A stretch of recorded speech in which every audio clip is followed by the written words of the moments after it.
आज हम लोग करने जा रहे हैं क्वेश्चन नंबर 9। क्वेश्चन नंबर 9 में दिया गया है कि in triangle ABC right angle at B if tan is equal to 1/√3 find the value of. Clear? तो इसकी वैल्यू फाइंड आउट करनी है, उसको हम बाद में पढ़ेंगे। सबसे पहले हम लोग क्या करते हैं, अभी तक जो क्वेश्चन हम लोगों ने सॉल्व किए हैं उसमें हम लोगों ने सबसे पहले क्या किया था, एक राइट एंगल ट्राइंगल बनाया था। तो इसमें भी हम एक राइट एंगल ट्राइंगल बना लेते हैं। अब यहाँ पर ध्यान से पढ़िए, यहाँ पर बोला गया है राइट एंगल एट B। तो राइट एंगल कहाँ पर है, B पर है, तो B को आप यहाँ रख दीजिए। अब यहाँ पर A रख दीजिए और यहाँ पर C रख दीजिए। क्लियर? अब यहाँ पर ध्यान दीजिएगा, ये वाला एंगल आपको गिवन है, tan A = 1/√3। तो ये क्या हो जाएगा, परपेंडिकुलर, और ये क्या हो जाएगा, बेस। तो परपेंडिकुलर हो गया 1 और बेस हो गया √3। तो tan A क्या होता है, चलिए रिमाइंड कर लेते हैं। क्या बताया था, पंडित बद्री प्रसाद हर हर बोले। तो फर्स्ट वाली वैल्यू ये साइन, ये कॉस और ये tan। क्लियर? तो tan की वैल्यू होती है परपेंडिकुलर अपॉन बेस। तो परपेंडिकुलर हो गया 1 और √3 हो गया बेस। तो perpendicular upon base.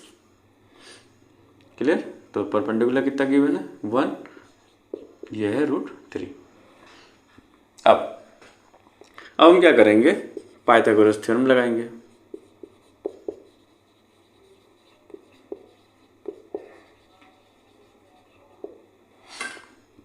Pythagoras theorem में क्या होता है, हाइपोटेन्यूज का square is equal to perpendicular का स्क्वायर प्लस बेस का स्क्वायर। तो हाइपोटेन्यूज आपको फाइंड आउट करना है, BC हो जाएगा आपका 1, BA हो जाएगा √3। तो CA square is equal to 1 plus √3 का स्क्वायर अगर करना है तो √3 का स्क्वायर कैसे करते हैं, √3 का मल्टीप्लाई √3 में कर दीजिए। तो कितना जाएगा, √9 और ये हो जाएगा 3।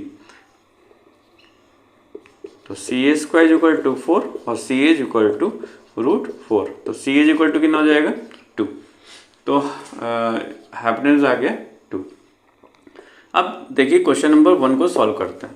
क्वेश्चन नंबर 1 क्या कर रहा है, sine A cos C plus cos A sine C। तो एंगल A है, क्या होता है फॉर्मूला, परपेंडिकुलर अपॉन हाइपोटेन्यूज।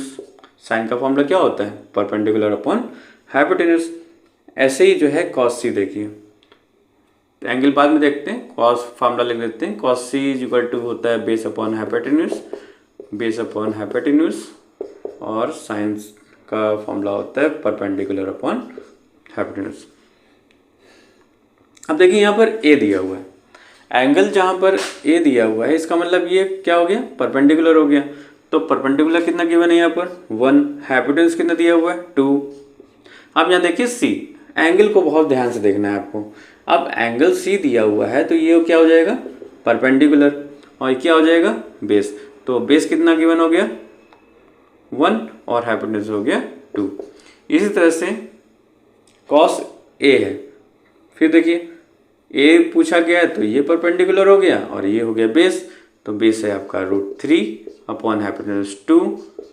अब देखिए साइन C, साइन C पूछा गया तो ये क्या हो जाएगा, परपेंडिकुलर। तो परपेंडिकुलर हो गया √3 हाइपोटेन्यूज 2। तो 1 1 जा 1, 2 2 जा 4 हो जाएगा, √3 का √3 मल्टीप्लाई करेंगे 3 आ जाएगा, 2 2 जा 4, एलसीएम ले लीजिए 4, ये हो जाएगा 3, 4/4, 4 1 जा 4। तो जो पहला क्वेश्चन है, जो फर्स्ट क्वेश्चन आपको दिया है, इसकी वैल्यू आ जाएगी 1। ये आपका आंसर है। क्लियर? अब देखिए, आप क्वेश्चन नंबर 2 देख लेते हैं। क्वेश्चन नंबर 2 में क्या बोला गया है, cos A cos C cos A cos C plus minus sine A sine C. तो कॉस का फॉर्मूला क्या होता है? कॉस का फॉर्मूला होता है बेस अपॉन हाइपोटेन्यूज, इसका भी base upon hypotenuse, minus sine का फॉर्मूला होता है परपेंडिकुलर अपॉन हाइपोटेन्यूज। क्लियर? देखिए फॉर्मूला तो सेम होता है, लेकिन यहाँ पर एंगल की बात आती है। तो एंगल जो दिया जाता है उसके सामने वाली साइड, जो एंगल पूछा जाए उसके सामने वाली साइड को परपेंडिकुलर करना है, बस इतना ध्यान रखना है। तो यहाँ पर ये हो जाएगा परपेंडिकुलर, ये हो जाएगा परपेंडिकुलर, ये हो जाएगा बेस, तो ये जाएगा √3 अपॉन हाइपोटेन्यूज 2। अब देखिए कॉस सी पूछा गया है, तो कॉस सी पूछा गया तो ये एंगल पूछा गया, तो ये क्या हो जाएगा परपेंडिकुलर, ये हो जाएगा बेस, यानी कि बेस कितना हो जाएगा आपका 1 अपॉन हाइपोटेन्यूज जाएगा 2 माइनस, अब यहाँ पर है साइन है, यानी कि ये एंगल पूछा गया है, तो ये साइड हो जाएगी परपेंडिकुलर, ये हो जाएगा बेस, तो परपेंडिकुलर कितना है 1 हाइपोटेन्यूज 2। अब यहाँ देखिए साइन सी है, तो साइन सी यानी कि परपेंडिकुलर ये हो गया, तो परपेंडिकुलर है √3 अपॉन हाइपोटेन्यूज हो जाएगा 2। तो √3 का मल्टीप्लाई 1 में करेंगे तो हो जाएगा √3, 2 to the 4 minus √3 2 to the 4, और ये दोनों जो हैं कट जाएंगे और आ जाएगा 0।